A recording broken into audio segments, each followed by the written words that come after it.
Morning, everyone. Thank you for joining us today as we look at John chapter 18. John chapter 18, and today's morning, 4-3-2-1. Hope you had a great weekend. Hope you guys had a great weekend as we start the week on Tuesday. In John chapter 18, we begin really the last phase of the ministry of Jesus Christ, and that is we're moving towards his death. In John chapter 18, he is first betrayed by his disciple Judas in the Garden of Gethsemane. In verses 1 through verse 11, Judas knew where this spot was. But I want you to notice at the very end, Peter tries to save Jesus and stop this from happening.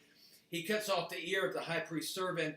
And in verse 11, Jesus says to Peter, "Put your sword into its sheath. Shall I not drink the cup that the Father has given me?" Jesus knew this was the way things had to be, and nothing was going to interfere from that. At this point, we begin the trials of Jesus Christ. The first trial seems to be an illegal trial. In other words, it was very informal. It was carried out by Annas, who was the father-in-law of Caiaphas, the high priest at that time. As this trial begins, we sort of jump over to the side to Peter. And we find, if you remember well the Bible story, the point where Peter begins to deny Christ. Peter is brought into the courtyard of the high priest by one of the disciples who also knew the high priest. In the beginning of verse 19, we're really introduced with the high priest beginning to interrogate Jesus Christ and asking him questions. This is probably at this point Annas rather than Caiaphas. Sometimes we refer to President Clinton or President Bush as president, even though they are no longer serving, because by the end of this, he is going to be sent to Caiaphas in verse 24. So this is Annas, who is identified as a high priest. He is not the high priest, he's a former high priest, but he's the one who carries out the interview. In verse 25, we jump back over to the story of Peter, where Peter denies Christ when asked, "Aren't you one of his followers?" So you see this scene where the disciples are scared, in particular Peter.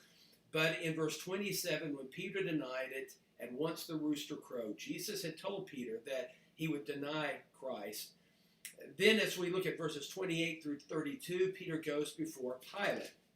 Pilate is, of course, the Roman official at this point. He finds nothing wrong with Christ, and yet he sends him back again because he's going to talk to him. In verse 33, I want to pick up and read through verse 38. So Pilate entered his headquarters again and called Jesus and said to him, "Are you the king of the Jews?" Jesus answered, "Do you say this of your own accord, or did others say this about me?" Pilate said, "Am I a Jew? Your own nation and the chief priest have delivered you over to me. What have you done?" Jesus answered, "My kingdom is not of this world. If my kingdom were of this world, my servants would have been fighting, that I might not be delivered over to the Jews, but my kingdom is not from this world." Pilate said to him, "So you are a king?" Jesus answered, "You say that I am a king. For this purpose I was born, and for this purpose I have come to the world, to bear witness to the truth. Everyone who is of truth listens to my voice." Pilate said to him, "What is truth?" Guys, what do you have? I want to look at the Apostle Peter. This chapter, again, as Mark has already indicated, highlights the Apostle Peter and some of his action. He fights when he should have yielded. He stays when he should have fled. But really, the entire last period of time in Jesus' life, especially even in the Gospel of John, we see Peter being highlighted. We think about him in the upper room. 3 different times he says he will remain true to Jesus, but he falls prey to the snare of the devil. In the garden, he goes to the garden and he falls asleep 3 times. Again, falling prey to the temptation of the flesh. And here in the courtyard, 3 different times he denies Jesus and falls to the pressures of the world. And we might think, at least the way this is structured, it's just, oh, Peter's such a bad guy. We're just emphasizing all of Peter's failures. But I really think it leads to what we see in John chapter 21. We see how great Jesus' mercy is. Peter's like all of us, and Jesus extends his mercy no matter his failures because he really wants to follow Jesus. And I think we need to learn that. We need to strive to be holy. We need to strive for to follow God's law, but know that God is rich in mercy. And someone like Peter can do it. And tend Jesus' sheep, so can we. Amen. Then I wanted to notice a couple of phrases here at the end of the chapter. When Pilate comes out after questioning Jesus, he says, "I find no guilt in him, but you have a custom that I should release for you one man at the Passover, "So do you want me to release to you the king of the Jews?" They cried out again, "Not this man, but Barabbas."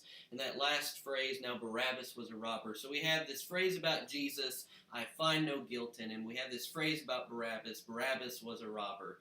I think those two phrases tell us a lot about who Jesus is and our relation to him in this event.